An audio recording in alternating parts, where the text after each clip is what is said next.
హైడ్రా జనాలకు మంచిదా కాదా అనే చర్చ సాగుతోంది.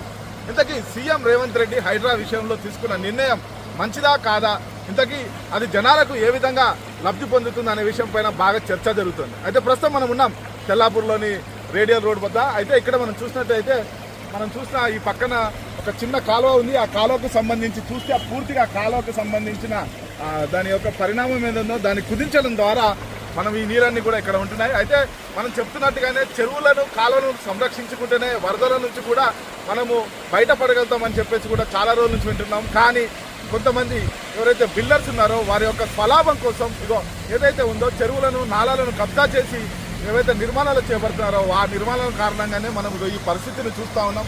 ఇది చూసి జనాలు వారికి వారు అంచనా వేసుకోవాలి. హైడ్రా మంచిదా కాదా అనేది కూడా జనాలు దీనితో ఒక నిర్ధారణకు రావచ్చు. ఎందుకంటే మనం ముందుగానే చెప్పినట్టు కూడా గతంలో తెల్లాపూర్ మున్సిపల్